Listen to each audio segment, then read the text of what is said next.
नमस्कार, मैं हूं आपके साथ अनुष्का राय। आइए बढ़ते हैं आज की खास खबर की ओर। आप देख रहे हैं स्टार टुडे समाचार। दरअसल आपको बता दें कि खबर ग्वालियर से है, जहां ग्वालियर रामकृष्ण आश्रम फ्रॉड में बड़ा खुलासा, 250 करोड़ की डिजिटल ठगी, 10 आरोपी लखनऊ से गिरफ्तार। ग्वालियर के रामकृष्ण आश्रम के अकाउंट से जुड़े 250 करोड़ रुपए के डिजिटल फ्रॉड मामले में बड़ी कार्रवाई सामने आई है। इस हाई प्रोफाइल ठगी में लखनऊ और आसपास के जिलों से 10 आरोपियों को गिरफ्तार किया गया है। आरोपियों में सभी युवा लड़के हैं जो सुनियोजित तरीके से फर्जी अकाउंट खोलकर इस साइबर ठगी को अंजाम दे रहे थे।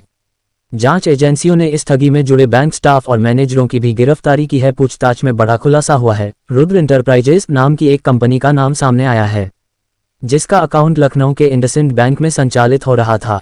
इस खाते में 30 लाख रुपए की फ्रॉड राशि ट्रांसफर की गई थी। जांच में पता चला है कि ये आरोपी इनमोल थे। फर्जी आईडी और जाली दस्तावेजों के जरिए फर्जी बैंक अकाउंट खुलवाकर इस पूरे रैकेट को चला रहे थे। यह एक बड़ा डिजिटल फ्रॉड है जिसमें कई अकाउंट्स का दुरुपयोग हुआ है। इस हाईटेक ठगी में अब तक जो सुराग मिले हैं उनसे अंतर्राज्यीय साइबर गिरोह की संभावना से इनकार नहीं किया जा सकता। चैट और डिजिटल सबूतों की जांच अभी जारी है और आगे कई और नाम सामने आने की आशंका है। वाइट ग्वालियर पुलिस अधीक्षक धर्मवीर सिंह, कैमरामैन शाहनवाज मंसूरी के साथ उत्तर प्रदेश हेड इंचार्ज विष्णु ठाकुर की रिपोर्ट। देखिए, अभी कुछ दिनों पहले जो रामकृष्ण मिशन के जो संचालक थे, उनको एनफोर्समेंट एजेंसीज का भय दिखा के लगभग 2.5 करोड़ की जो राशि थी फ्रॉड तरीके से उनके अकाउंट से निकाली गई। गंभीर मामला था। इस पर साइबर क्राइम थाने में एफआईआर हुई। इनिशियली इन्वेस्टिगेशन में पता लगा कि 20 से अधिक अकाउंट्स में, अलग अलग राज्यों के अकाउंट्स में राशि ट्रांसफ़र हुई है। एक इसके लिए विशेष एसआईटी बनाई गई थी और एसआईटी के द्वारा लगातार कार्रवाई करते हुए विगत दिनों इसमें 6 आरोपी अरेस्ट हुए थे। उन आरोपियों को रिमांड पर लेकर जब पूछताछ की गई तो ये पता लगा कि एक महत्वपूर्ण बैंक अकाउंट है रुद्र इंटरप्राइजेज का, जो कि इंडसइंड बैंक का है, लखनऊ संचालित होता है। उस अकाउंट में फ्रॉड की गई राशि का एक बड़ा अमाउंट, 30 लाख रुपए का अमाउंट उस पर ट्रांसफ़र हुआ है। इस अकाउंट की छानबीन करने के लिए एक टीम इंस्पेक्टर धर्मेंद्र पुष्पा के नेतृत्व में लखनऊ भेजी गई थी। टीम ने वहाँ जानकारियाँ जुटाई और जानकारियों के आधार पर जब वहाँ रेड की गई तो एक बड़ा नेक्सस इसमें पकड़ में आया है। इस अपराध के संबंध में लखनऊ से 10 आरोपियों को गिरफ्तार किया गया है। ये 10 आरोपी न केवल इस फ्रॉड में सम्मिलित हैं, ये बेसिकली यंग लड़के हैं जो फर्जी अकाउंट बना के अकाउंट में पैसा लेना, पैसे को ट्रांसफ़र करना, फ्रॉडुलेंट मनी को इस प्रकार से चैनलाइज करने का काम करते हैं। 10 लड़के अभी पुलिस कोर्ट में पेश करी। कोर्ट में पेश करने के बाद इनकी रिमांड ली जाएगी और रिमांड लेने के बाद इसे फर्दर इन्वेस्टिगेशन करेंगे।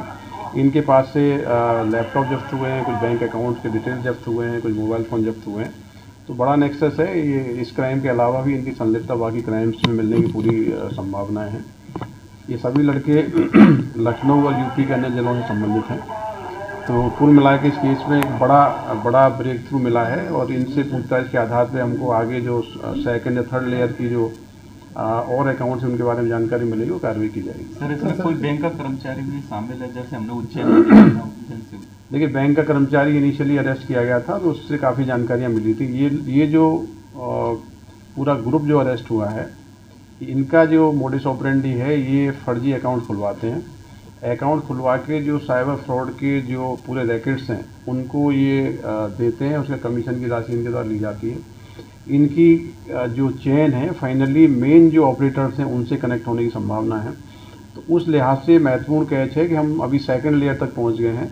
जो मेन जो आरोपी हैं इस तरह क्राइम जो करने वाले हैं, इनकी गिरफ्तारी से उन तक पहुँचने में बहुत मदद मिलेगी। अभी काफ़ी इनसे सीजर हुआ है, अकाउंट सीज हुए हैं, लैपटॉप सीज हुआ है, मोबाइल फ़ोन सीज हुए हैं। उसकी इन्वेस्टिगेशन में काफ़ी एविडेंस मिलेंगे। तो साइबर फ्रॉड के इस केस में एसआईटी के द्वारा एक बहुत महत्वपूर्ण सफलता अर्जित करके 10 आरोपियों को अभी अरेस्ट किया है। रिमांड ली जा रही है। रिमांड के बाद आगे इसमें कार्रवाई होगी। Thank you.